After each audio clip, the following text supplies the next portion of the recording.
be grateful. So grateful. So grateful. Yeah.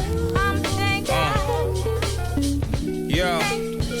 Get the picture, I've been painting them without a brush. How you expecting them to feel you when you out of touch? It's such a rush to get the recognition. A little check, maybe couple foreign cars, keys and ignition. But are you grateful, really grateful for the lives you can touch? For all the people that made you wait. It goes beyond rap, engagement, contact. Everything you put in the universe comes back.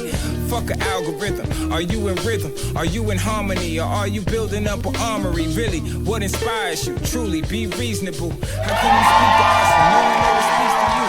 And say it's money, cause money only buys things. So when you get all them things, what's gonna pull your strings? Tonight, your motivation? on the main stage, our main attraction, my main man, my main boo, Roscoe Burnham!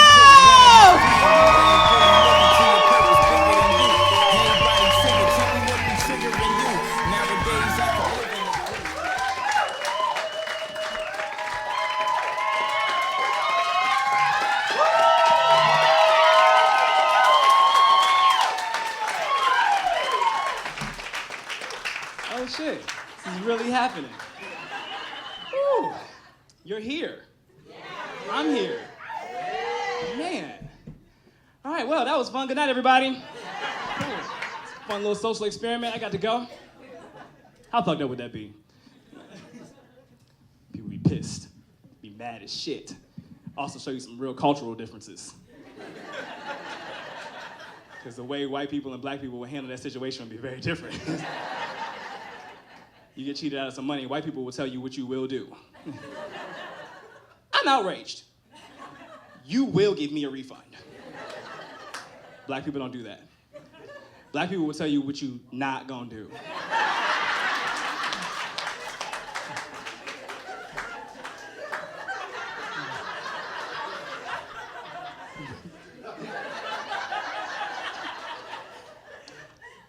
What you're not gonna do is charge me at the door. You better get your ass up there and do some poems.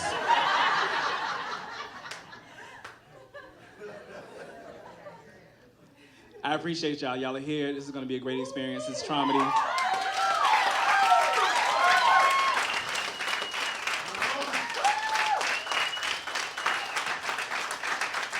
I've been really reluctant to call it a one-man show. I was doing some interviews and they kept calling it a one-man show, which is true, right? It's a show. I'm a man. There's one of me most of the time. It's cool. But for any theater kids in here, anybody like, right? So a one-man show more so implies like monologuing, right? It's more like a monologuing thing. And monologuing or seeing a one-man show in that vein is more like watching a play, right? When you kind of sit through this whole experience. But this is interactive. This is an interactive experience. You get to laugh, you get to respond, you get to react, and that's okay. That's okay. It's encouraged, as a matter of fact. All right. So like, hey, how you doing up here? Good. You good? Yeah. Yeah. What's your name? I'm just gonna pretend like I don't know you. Ash. What's the Ash? Ashton. Okay, Ashton. Okay, Ash. We're just gonna go with Ash. What do you do, Ash? Oh, no job. Okay, cool. You see how you gotta think of a lot quicker than that, Ash. If you were trying to shoot your shot at somebody, you would have failed miserably. She would have been like, "What do you do?" And you would have been like, "Oh, job." You ain't got no job, Tommy. You ain't got no job. I appreciate you because it's a Sunday, and some of y'all got to be at work in the morning, right? Some of y'all already was planning on calling out, so this didn't really matter. Some of y'all are my kind of people. You started coughing on Friday. You gotta do that shit sometimes. You gotta wait, not surprised on Monday. You see people on the way to their car. All right, Carol, I see y'all. Oh, God, Lord willing, I'll see y'all on Monday. Little tickle in my throat. You gotta do that sometimes, because we work all the time. If you got one job, make some noise. Stop clapping, Ashton. We already exposed you, Ashton. Don't clap. If you got more than one job, make some noise. Look at that shit. Do you see that? If you got like 2 jobs and a side hustle, make some noise. Y'all my kind of people too. Y'all got a night job, a day job, selling weed on the weekends. I fucks with y'all. I fucks with y'all. I fucks with y'all. Just stick around after the show, that's all I'm saying. No particular reason, just want to talk to you a little bit. You know? We get caught up in the grind, right? We get caught up in the grind all the time. The grind, the hustle, the paper chase. You've heard every rap song. That's what life is now. And sometimes you need to call out. You got to put your sick voice on because you need a goddamn day. You need a goddamn day for yourself, right? That's important. That's healthy, right? Because that type of workload is traumatic. When you don't get time for yourself, you don't get time to just do the things that you love, right? It's exhausting. It's exhausting. But that's part of the grind, right?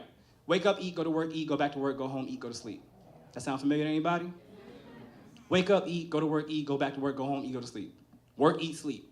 Work, eat, work, home, sleep. Work, eat, work, home, sleep. Work, eat, work, home, sleep. Work, eat, work, home, sleep. Hey, work, eat, work, home, sleep. Hey, work, eat, work, home, sleep. Hey, work, eat, work, home, sleep. Hey, shit, now all I need is Chris Brown on the track and DJ Khaled on the beat. And don't it make for the perfect trap song? If the caged bird sings, well, then the mouse must freestyle. About stacking cheese, getting bread to get ahead. I'm in a rat race on a fast track to nowhere.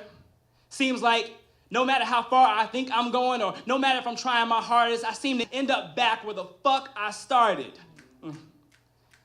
Trying to make ends meet in a circle of poverty. And the pie graph says I'm middle class. But when I look at the radius, I always find myself in the middle of a midlife crisis, middle of a financial crisis, middle of an existential crisis, middle of my depression, middle of a goddamn panic attack. Can't even finish this poem right now. I gotta go back to work, eat, work, home, sleep. Hey, work, eat, work, home, sleep. Hey, work, eat, work, home, sleep. Hey, work, eat, work, home, sleep. Hey, work, eat, work, home, sleep. Hey. Side note, why do the ends always have to meet? I mean, I've done this before. I mean, we do this like every week. I mean, haven't the ends met already? Why did they leave each other? I mean, they got amnesia or some shit. Like, and why do I always have to be the one to introduce these motherfuckers to each other? Like cash, this is debt. Debt, this is cash. Cash is the one who be bandaging my scars when debt be kicking my ass. Kicking my ass when I'm punching the clock. So much I feel like a boxer. I mean, my office is a box. I mean, the cubicle is a box. I mean, I'm sitting at my desk is a box. I'm clicking on the box, I'm staring at the box, I'm typing on the box. I go home and take my TV dinner out the box. I go to my warehouse job where I stack boxes on top of a box, and we do this until we end up in a pine box. Time is money, and this shit is costing me a lot.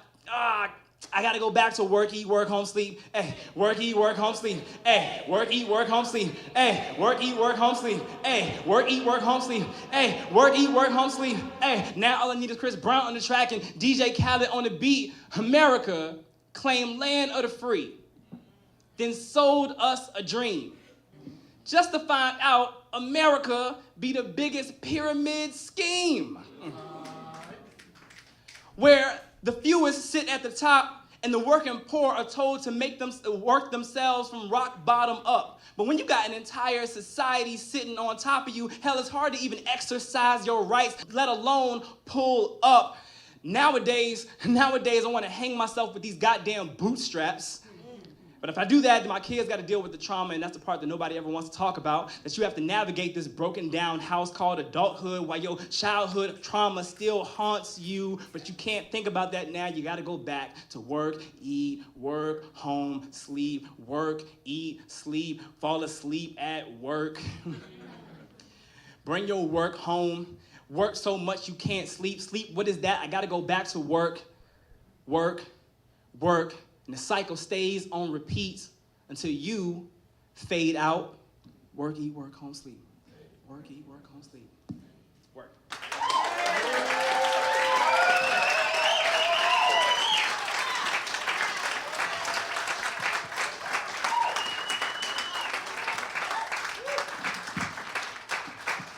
Y'all feeling good? Say word. Word, word, word, word. word. So we're going to be talking a lot about trauma and just all these different aspects, right, and that contribute to poor mental health, right? So tonight, the word is trauma. The word for tonight is trauma. Somebody say trauma. Trauma. The word for tonight is trauma. Somebody say trauma. Trauma. Now I get that sounds like almost like a really fucked up episode like Sesame Street. it's like today was brought to you by the letter T for trauma. T is for trauma. That's good enough for me. T is for trauma. Cause me anxiety. Num num num num num. Me not eating cookies. Me eating my feelings.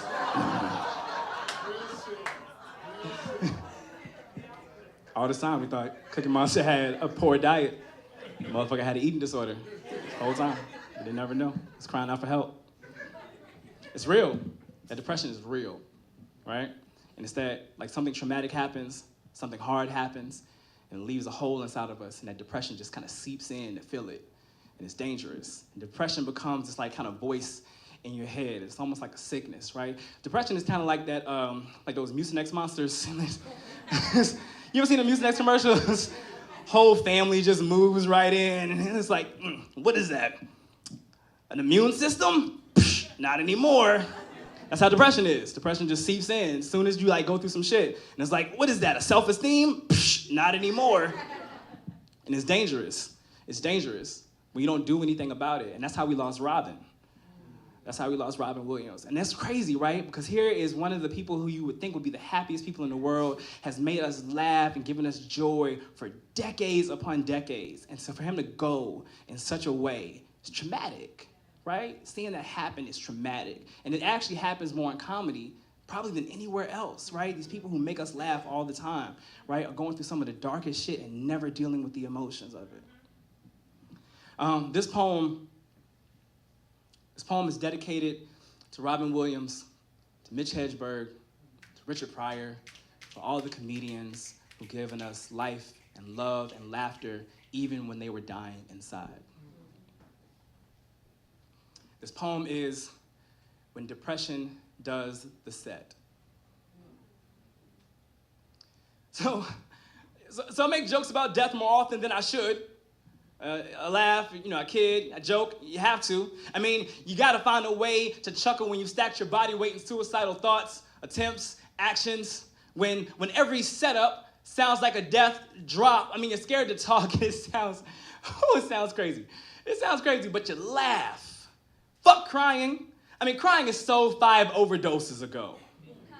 I mean, morbid humor, that's the new black, and it's much more vibrant than my last depression. What I mean is, sad people just make people sad. So instead, let me tell you these hilarious, passive-aggressive cries for help. I got a joke. At least, I hope it's a joke. What do you get when you mix 13 painkillers and a noose? Rope burn and a good night's sleep. That's comedy, right? That's coping, or that's burying scars, but better to bury than to be buried. I always say, if you can't laugh at the pain, then what can you do with it? I mean, you can't load a revolver with it. Your hands shake too much. I mean, you can't punchline your car into a tree. The airbags can't take a joke. Oh, shit, I got another one. What do you call a day's worth of suicide attempts? You do it right, you call it your last day. You do it wrong, you call it the next day, and the world will call it a cry for attention. And I've been asked, why make light of something so dark? But when life feels asphyxiating, you're excited just to breathe. I mean, hell, this looks like laughing. This looks like laughing, but this is gasping for air. A grateful sigh when I think about how many times the idea of death has been another gag. Okay, last one. What do you call a hilarious pun about suicide? A real wrist splitter. You know what I envy about that joke? Is how it always flatlines.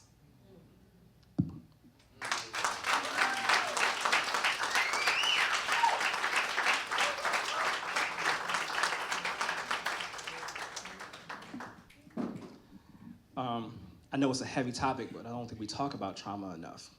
And we don't really deal with all the things that we've experienced over our lives, and we kind of just shrug it off as nothing. And we've gotten into that habit of doing it with people too. We just kind of dismiss how people feel. But it's detrimental, and we need to have more candid conversations about what we've experienced. The first time I experienced like death was when my granny passed away, my great-grandmother. And I understand that she was older, and as an adult now, I can understand people get older, they pass away, it's a part of life. But at 13, I didn't really know how to process that. It was just a thing that happened, and we move on. Didn't really talk to anybody about it. She was somebody who raised me. This was a lady who was at my bus stop every day until I was 13 years old, right? And so that was the first time I experienced like a death so close to me. Fast forward, not even a year later, my brother gets locked up. He had been in and out of trouble before with the law. Things happened, but this time he was gone. 20-year sentence. Boom. Changed everything. And so, for context, there was 5 of us in the house. It was my mom, my grandmother, my great-grandmother, my brother, me, right? I shared a room. I shared a room with my mom and my brother till I was 13 years old. The reason I ended up having my own room was because my granny passed and then my brother went to jail.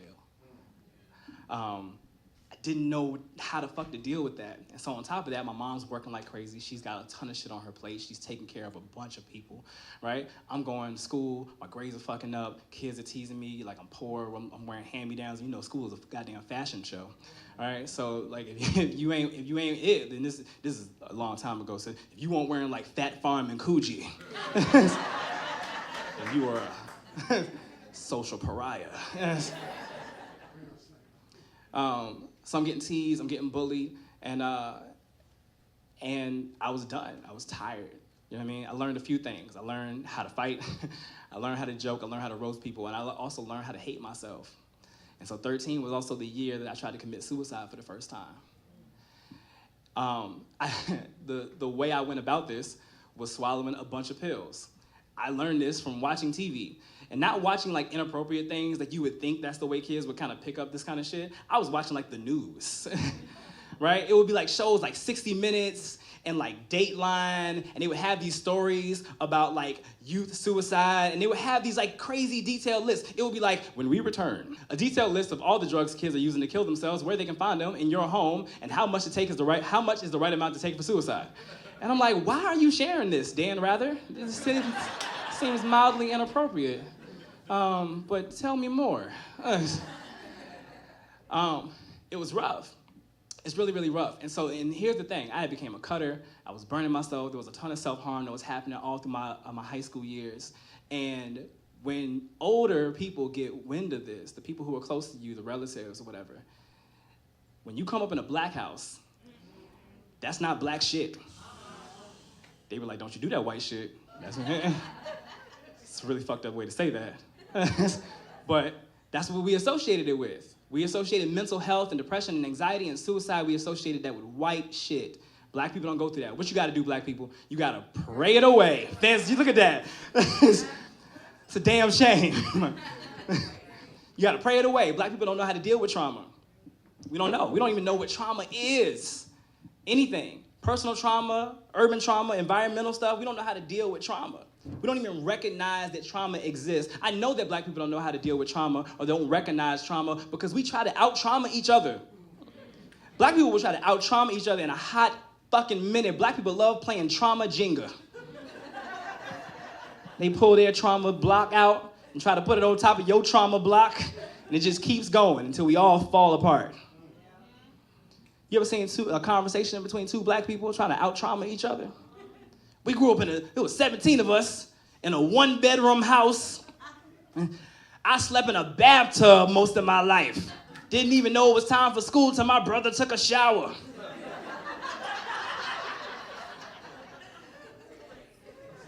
And then the next old black person has to one-up them. Well, at least you had running water.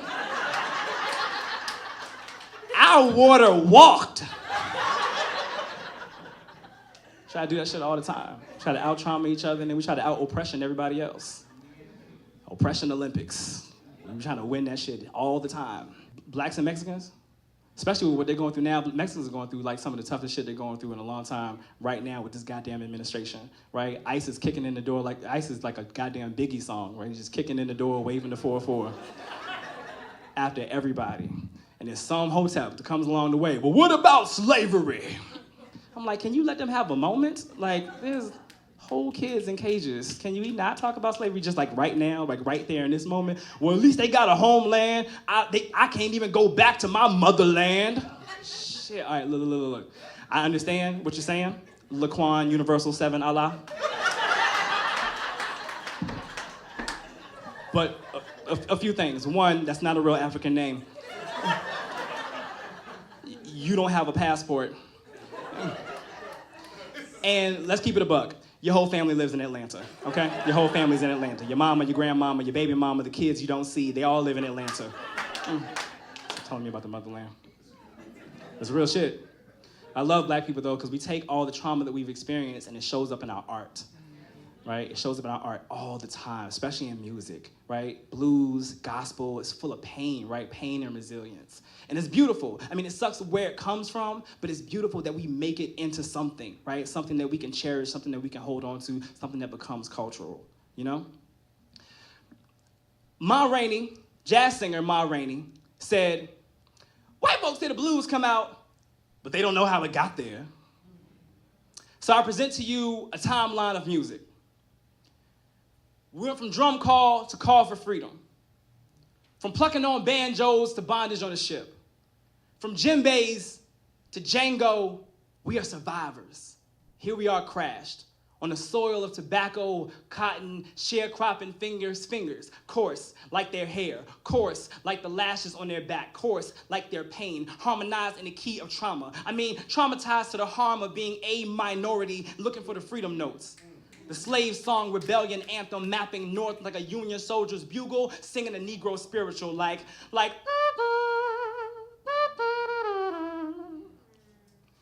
And the same fingers that have been plucking tear-soaked ropes from their necks were the same fingers that have been plucking the necks of blues and folk guitars. Who but us could unhinge a noose and turn it into an instrument?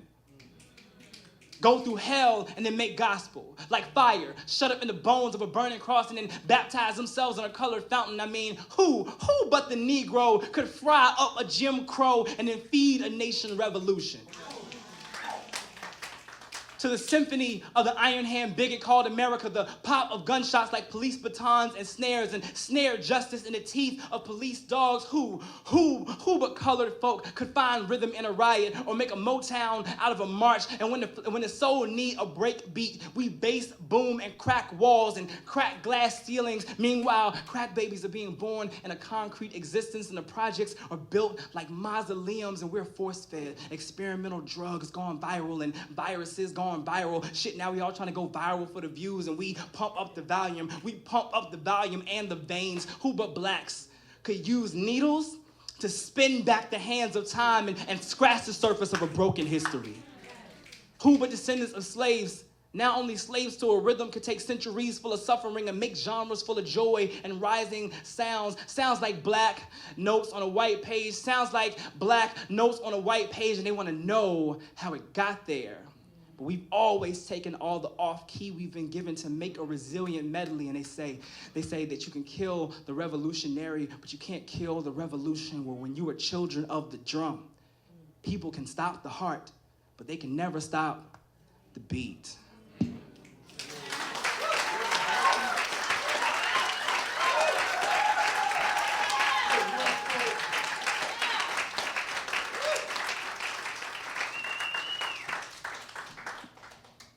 I love being black. I just don't want to have to be really black all the time. It's just, but America has such a way of stripping away your identity that you feel the need to be overly ethnic. Gotta turn it up a notch. Let me go ahead and wear my dashiki to work today. Let these motherfuckers know I ain't playing.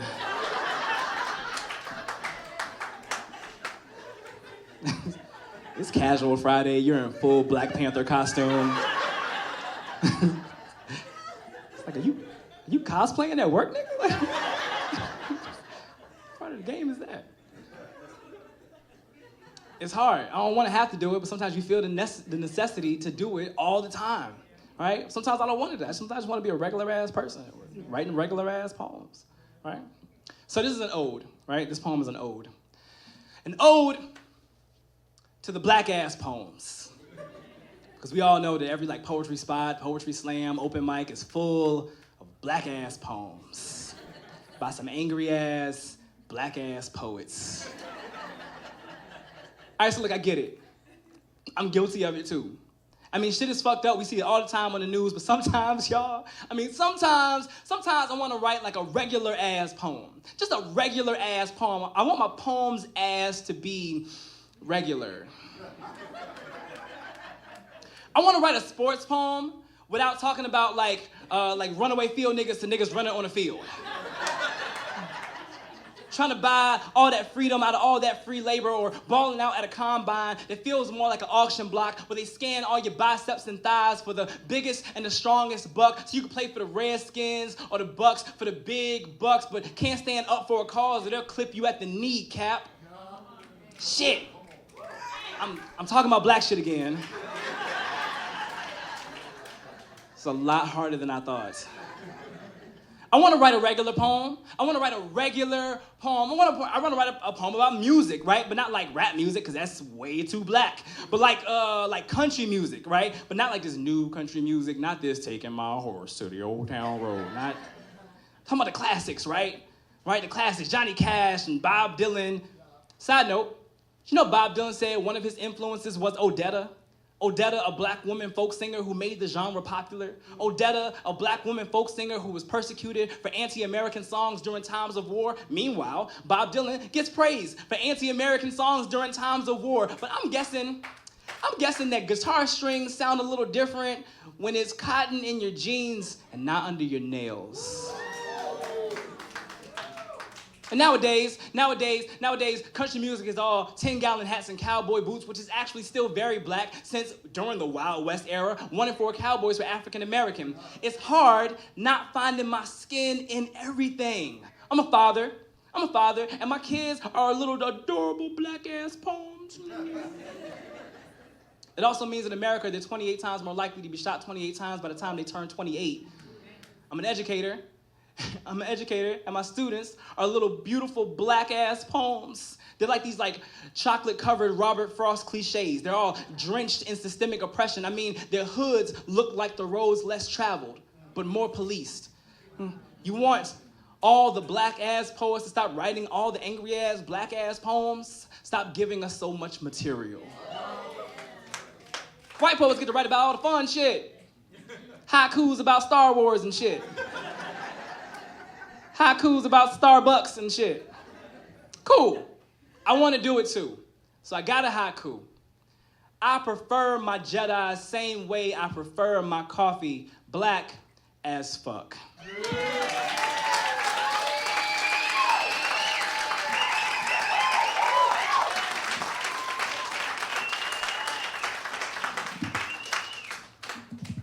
We get this generational trauma. It gets passed down to us. It's one of the only things we inherit. A rich will be like, until my eldest son, I leave you all of my houses. Until my youngest child, I leave you whatever he doesn't want, right? Black people don't get that, right? It's like, until my eldest child, I leave you years of emotional abuse that my father has passed down to me. That's it. And I noticed it in my parents, my mother. I noticed it in my mother first. Right? Just seeing that, especially as an adult, because your relationship changes with your parent as you become an adult. You notice some different things than when you're a kid, right? And so seeing all the things that she held on to that she hadn't dealt with. My mom was dealing with trauma. My mom was probably dealing with depression. My mom was probably dealing with anxiety and never had the room or the access to deal with any of it. And I was raised by a single mom. Anybody was raised by a single mom? Okay, few of us, all right. Gonna start a little support group after this, okay. No Daddy's Club, no Daddy's Club. Anybody who's raised by a single mom, you know that they don't play, right? Because they got to hold it down twice, right? They are playing both roles, so that means everything. Twice the lectures, twice the work, twice the ass whoopings. I didn't get it as bad, but I watched my brother get his ass whooped like every other week. If it was a hashtag, it would have been like whoop ass Wednesdays or something. Learning what not to do. I made one mistake though. The first, I cussed at my mother. Right. So the first and last time I cussed at my mother, because you only get one. That shit ain't happening twice. The first and last time I cussed at my mother, I was 16 years old. And we were arguing, which was my first mistake. So I'm in the kitchen, right? And I'm yelling down the hall, to the left, up the stairs. That's where my mother is, right? It's really important to the story. I yell out, side note, if I had known I was only gonna get one, I would have used my one time on a much better word. I don't think I would have went full F-bomb, but I would at least said something that you can't say on like PBS or some shit. You know what I'm saying? Like, I used my one time on damn. See, it's anticlimactic as fuck. You can say that shit on Downton Abbey. You can, like, I yell out, sometimes you can be so damn petty.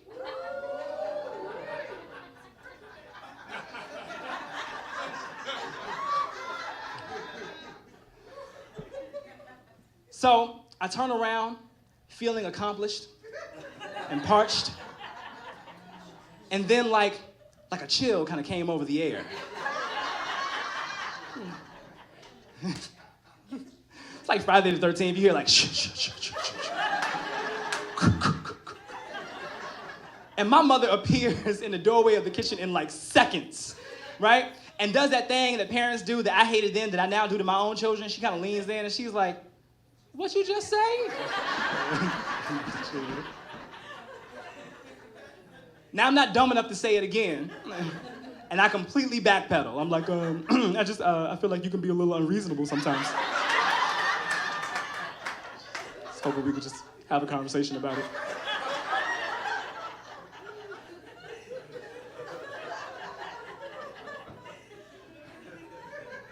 For context, my mom comes from one of the meanest hoods in Richmond, Virginia. My mom was born and raised, survived, and thrived in Mosby Court. All right? Mosby Court is tough. It's a little tough.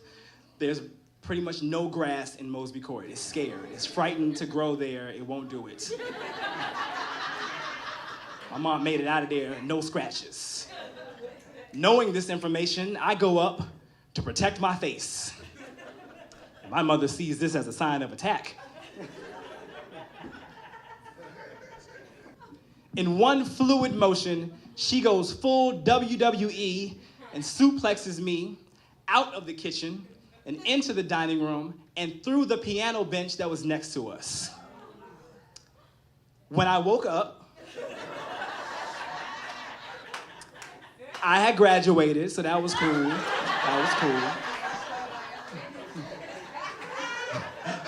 She said she made sure your ass finished.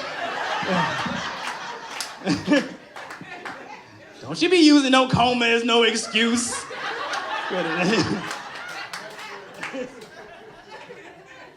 And my mom, I wake up and my mom is hovering over me talking about, so who the hell is petty because she don't live here? That's my mama in a nutshell. Clap for my mama and child abuse. Clap for my mama and child abuse.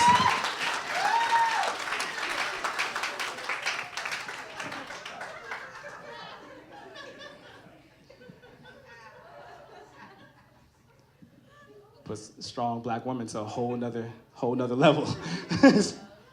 My mom was the first superhero I ever met.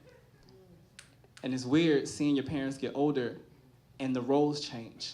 They take care of you their entire lives. And then they get older, the health fades, and then the roles switch. I'm taking care of my mother.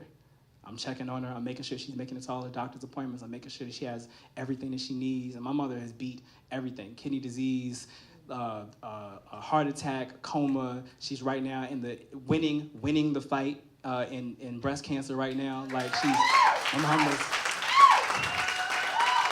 she's amazing. But it's different, and again, it's like sometimes we don't know how to process these things, and we never really get a chance to kind of unload that shit, right? We never get a chance to really talk about it and really process, what's going on and how we deal with it. But I just want to give her one more day. In that time, before her kidneys quit, before her thyroid collapsed, before stress punched her in the eyes and slowed that disco in her chest down to a death march and give her an appreciation for what life has made her. I want to see a smile that doesn't have her past in it. I gaze in rose-colored nostalgia. She sees a cracking wall of the bombshell she used to be. I still see remnants of explosions in her eyes when I was a child. Her arms were like shopping carts. She would load groceries just enough to fill tummies, and sometimes I'd ride inside her biceps. It's where I felt the safest. Her knuckles told me stories. I would fall asleep thumbing through pages of scuffles she never wanted to mention, read a few footprints on her neck, and there was blood on her teeth, half beauty, half beast, all bite. All bite. My mother never barked. She said barking is an empty threat, plus it implies that you are a bitch. Not this elegant seamstress who discovered the chic in draping uncertainties. 5 feet 9 inches of fuck you, I'm fierce, disguised everything that she didn't want noticed. Needled all her worn emotions into steel garments to protect herself from men like her father or men like my father. Womenizers, alcoholics, addicts, abusers, men with egos like thread, the fabric of time. It showed her disdain. She wove morals into everything she made my brother and me now. I watched her cut a lot of people loose, but stay stitched to her resentment, made her this glowing crimson sienna. My mother was the most beautiful shade of bitter. She is older, and it's a rust color now. She walks to the mailbox, and she won't make it back. Her blood used to rush like it was late for work, and now it barely gets her out of bed. She's got a smile like a tattered flag still waving, and posture like an old rocking chair makes her voice a raspy sway. Her heart is literally 2 sizes too big. It don't have that same bump like it used to, but when I lean against her chest, I can still hear Earth, Wind, and Fire and Parliament Funkadelic in every beat. Her generosity is immeasurable. She gives because she never had a husband, a boyfriend, a man to pull his own weight, or a dad and still managed to raise gods. Rosa May, a single mother, a workaholic, a sage. Believes in herself sometimes the way she believes in happy endings. Has learned from firsthand experience you can't trust people about as far as you can shoot them. Has had every dream crushed under the heel of someone who just didn't love her enough, and it taught her to treat her reflection the same. Now I've pleaded for her to embrace the beauty of a scarred yesteryear, and sometimes she responds that it's too late. The echoes of worthless have rang throughout her conscience for too long. She is what happens, y'all, when perfection gets dragged through the mud. My mother was more woman than any man was ready for, and more man than any of the ones that came in and out of her life.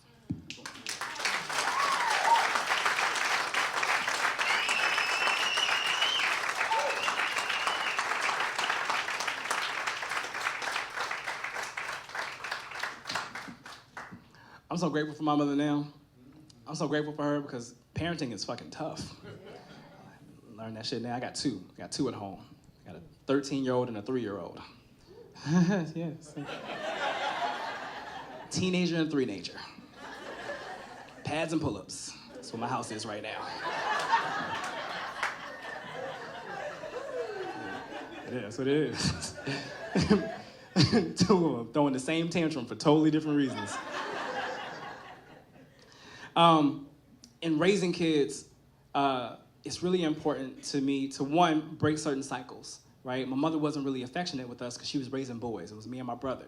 And that's just not what you did with boys, right? Boys had to be tough. They had to be, like, aggressive fighters. They had to be ladies' men, like 5 minutes, slipping out the womb. Man up, little nigga. Like, that's what it is, all right? I don't want to put that same pressure on my son. It's not fair. He's a kid. He just wants to, like, be a kid. This is the same kid who wants to, like, play with, like, monster trucks and watch My Little Pony. Like, at the same time. He's doing, like, all this stuff at the same time. It's fantastic. I want him to give him the room to be able to enjoy all these things without putting these, like, weird social constructs on him, right? I wanted more affection as a kid. My mom's kind of affectionate with us now because we're grown. But we didn't really get that coming up, and I want to change that cycle. right? I want to break all those stigmas about men and affection. You know what I mean? So I kissed my son on the forehead, on the cheek. He's a kid right now. He's a toddler. But I kissed him first time he peed in the potty, all by himself. At six, I'm gonna kiss his scraped knee when a bike ride becomes a bull ride. He'll get a peck atop of his head every day before school. I'm gonna kiss him the first time a person he puppy loves dogs him, right? And when a flood breaks from his eyes, I will kiss him dry at 17. I'm gonna kiss him before prom and tell him he's gorgeous. 18, give him a smooch before he graduates. I kiss my son because, well, honestly, it's because kids are always kind of embarrassed when their parents kiss them, and I just really, really love embarrassing my children. I kiss my son because I kiss my daughter, but that's not a poem. Because we're expected to kiss daughters. Cradle, coddle, give them all the affection, but not our sons. We punch our sons in the shoulder, in the chest. You man up. Yo, you go hard. You be a stone, a wall, but not like Stonewall Rebellion 1969, because see, that would be gay. You know how scared fathers are for their sons to be gay, to be anything different than their assumptions, because we are lied to. We are lied to and told that gay means sensitive, or that sensitive means soft, or that soft means feminine, or that feminine means weak. Fathers are expected to chisel their sons into gargoyles, these sculptured monsters, and make concrete of their depression, their sexuality, make their emotions a fluid, forgotten center. I kiss my son because my mother couldn't kiss me, because my mom had to be a dad. I kissed my son because my dad was never around to kiss me or hold me or tell me I'm beautiful, not that he would have anyway. I mean, he comes from a time where manliness gets cut from affection, and patriarchy has always pulled the strings, making men these hyper-masculine marionettes who boulder their fists and grab their crotch or try to puppeteer women. Masculinity, so fragile, but held in the hands of men who only crush and violate, but not my son. He would not grow up in that crater of manhood that I am still climbing out of, where the threat of emasculation is an earthquake looming around every shaky compliment, where even a hug is a tremor, where I love you is a fault line dividing men, where fathers won't even embrace their son's cheek for fear of cracking his face like crust, where the male ego gets built like a castle, but could crumble with just a kiss.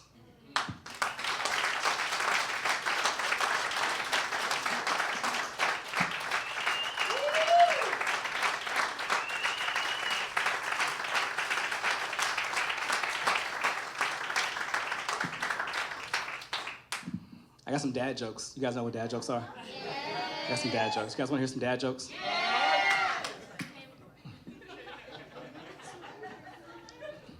All right, dad jokes. Here we go. Dad joke. People ask why I don't write poems about my father. I say I don't write about things I know nothing about. Boom. Dad joke. Dad joke. All right, 3 men walk into a bar, a pastor, a plumber, and my father. The bartender says, "Hey, don't you have to get back home to your kids?" My dad says, "Nope." Dad jokes. Knock, knock. Who's there? Not my father. There you go. My father dipped when I was about 3 years old, and didn't meet him again until I was 19. Never talked, not a letter, not a child support payment, not shit. I actually met him in prison. Yeah, trauma, goddamn trauma. Traveled all the way down to Miami, met him at a correctional facility. It was the first time we ever met each other, and he was a dick. Like, long story short, he's a dick. Look, I'm still working on forgiving my father, right? Or accepting an apology that I'm probably never going to get. That is tough. It's a tough process. But it happens. But what I did understand is that he was dealing with his own set of trauma, right? He had all this childhood issues, all these things, and he leaned into addictions, right? My father was a drug addict. He was an alcoholic. He was like raging alcoholic. And it ruined his relationships. with family, with friends, with the women he was involved with, and that's very real, right? And that's something that like I had to kind of understand. Like, look, I don't agree with what happened, but I have to be somewhat empathetic to how you were just trying to cope with the shit that you were dealing with inside your head. The duality of that is really, really hard. But we understand addiction. Addiction happens, right? Especially when it comes to drinking. We like that's a common thing, right? It happens a lot. We see it with celebrities. We see it with people that we know around us.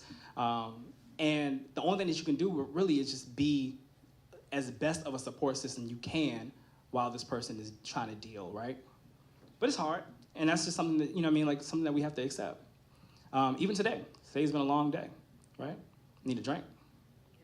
It's been a long day. I need a drink.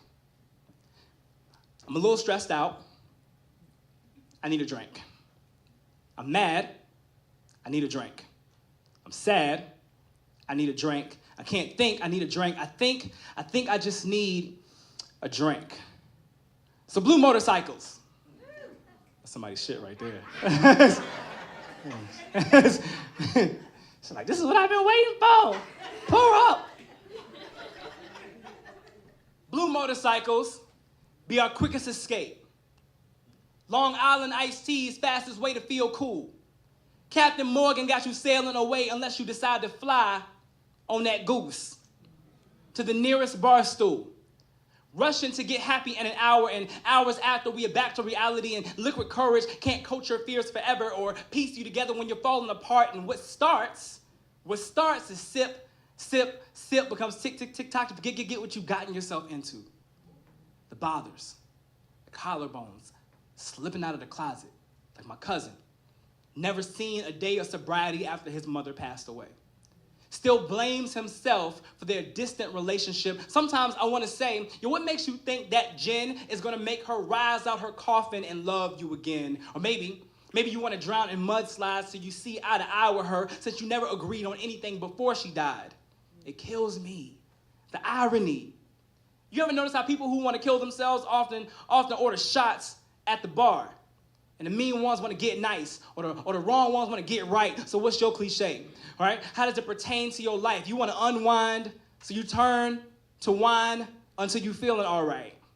I remember a woman told me, she said, I don't drink to feel better. I already feel fine. I just toss a few up whenever we hit the club because it helps for a good time. And I thought about it, the contradiction in that statement. Like, if you already felt good, why did you need drinks to help you feel good inside? I mean, like half the time we drank, we don't even know why or remember why we started, but you saw someone else do it because you have been that influence. And if they said some shit like, the water you flush gives you the biggest rush, then how many would have a straw in their toilet? Or my homie, the social drinker, becoming a lot more social the more his emotions got the best of him, eventually couldn't even cope without a rum and coke. I have watched alcoholism, not just drinking, but alcoholism take down the best of them. My brother, my uncles, friends, lovers, women who would rather get fucked up rather than fuck after getting fucked up. Fuck that, you better fuck me sober.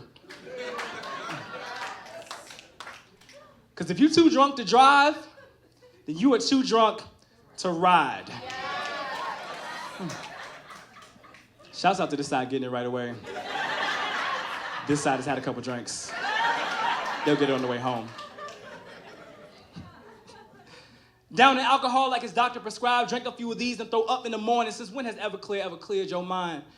In a hypnotic trance instead of end up your high, yo, if you're looking for self-esteem in the bottom of your cup, fuck it. Bottoms up.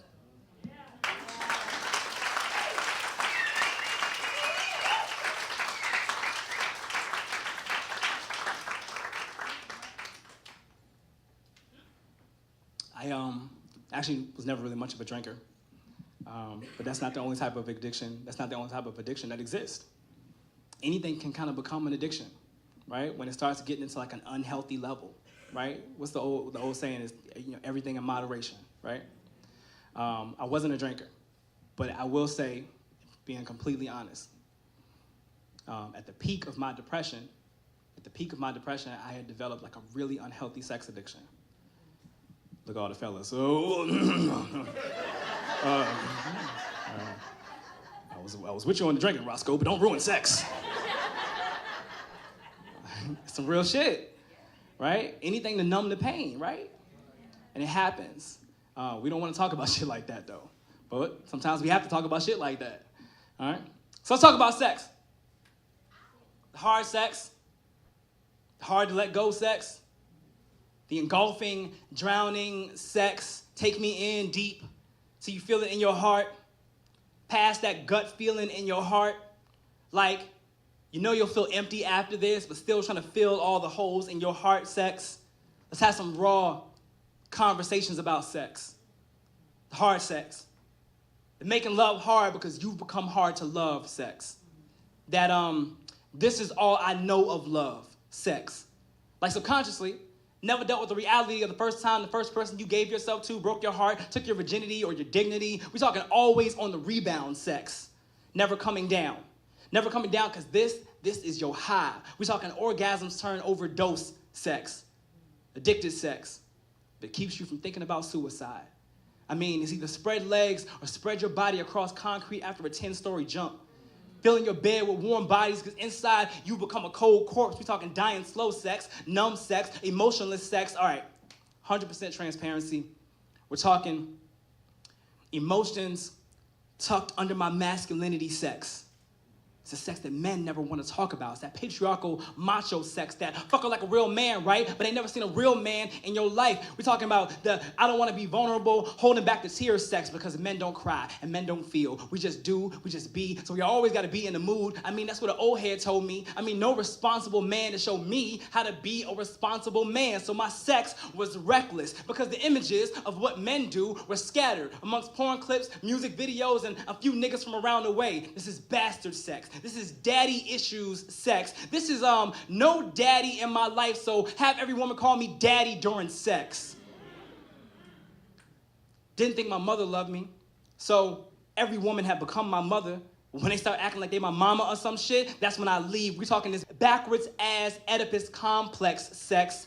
Too afraid that she'll peel back the layers of my own complicated self-hatred. I mean, she couldn't want me for my personality, right? So just give her good dick and she'll never leave me. And yeah, sometimes I want to be held, but I feel like I'm too soft. All right, so this is that I feel unlovable, so love me sex. The I feel unwanted, so want me sex. The no one home and the windows of your soul. We're talking about all closed curtains and broken glass sex. No one wants to talk about what we try to escape from with sex. How you can wake up in a room full of lovers and still feel alone.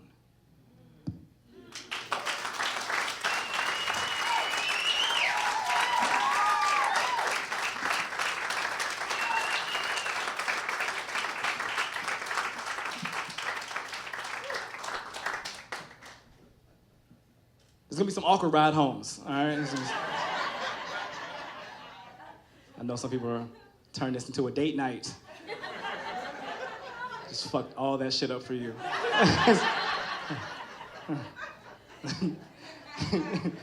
We turned down the radio. So let's talk about your feelings for a second.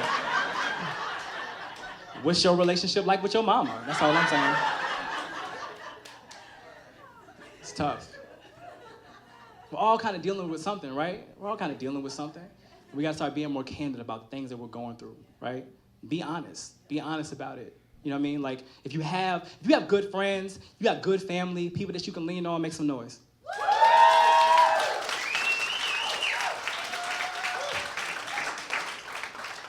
I will say that audibly that's nice to hear, but looking out, there are some people who didn't clap at all, and I am a little nervous for you. We're gonna talk to you after the show as well. Get you a friend. We can find you a friend. So this is my last one. I want to end. I'm a really solution-driven person, right? I like finding solutions. I don't like just existing in my own problems all the time. It's not healthy. It's just not healthy to do.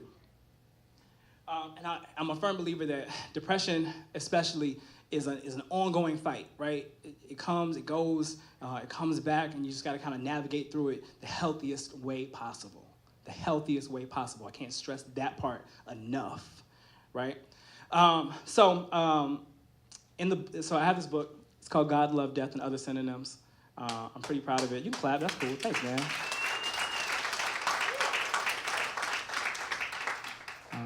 Ash is going to buy one, apparently. Thanks. There you go. So in the book, there is a poem called A Lesson Plan on Conquering Depression. So heads up, this is going to require a little crowd participation, but I'll let you know when we get to it. Cool? Stare at the mirror, naked, point out all the best and all the worst, physical or not. Realize the mind and the body are similar in the sense they are both made of clay. So be a potter's hands. Cry, but do not weep in vain. Hide everything sharp. The knives, the scissors, the razors, the mistakes, the regrets. Then you build castles from salt water and sand, and you pack tight, because depression comes in waves. Construct a strong foundation in knowing this too shall pass, and then you breathe. Everybody breathe with me. And you live. Even through the death, you lie. You lie to all the lies and make them believe they can be real boys someday, and tell them every time their nose grows, they are 1 inch closer to cutting the strings. You repeat that I am not depressed because depression is death, and I am alive, I live. And then you love, and you be honest, and you be honest to your loves. You love honestly, and you let your honest loves love you, and you stare at the sky whenever you walk. Now, it will be grimace and gasp at the first attempt because self-esteem has been a pinched nerve for so long, but it is patience that heals, and then you breathe. Everybody breathe with me.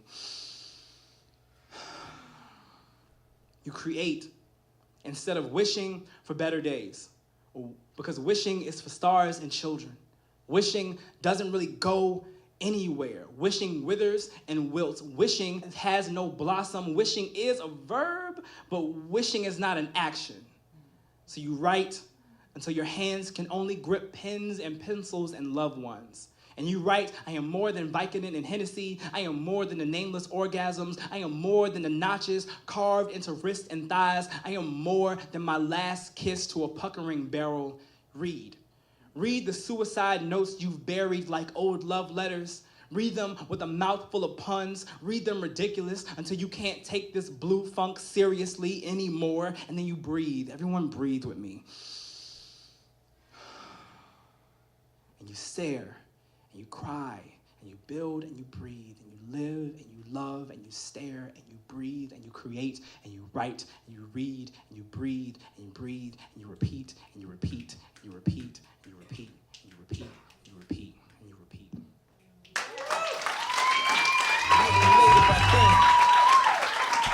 Hold on.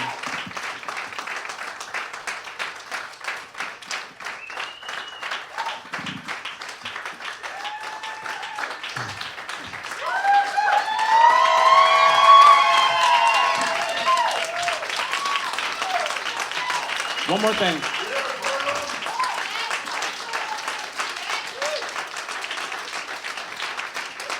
So I want you to know, that every day you wake up is a win, right? Every day you wake up is a win. So I need you to say it. So today I woke up. That's a win. Every day I wake up is a win. Tomorrow I will win again. That's my time. I'm Roscoe Burnham. I appreciate you. Y'all better give it up for him!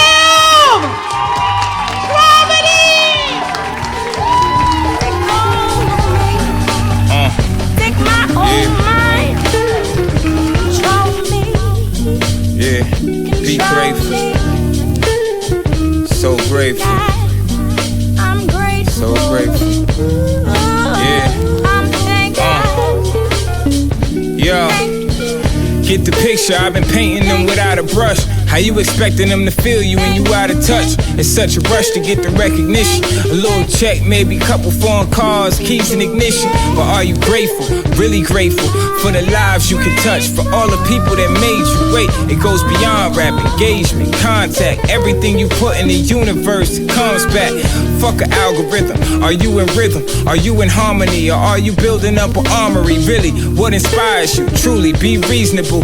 How can you speak to us when you don't know what speaks to you?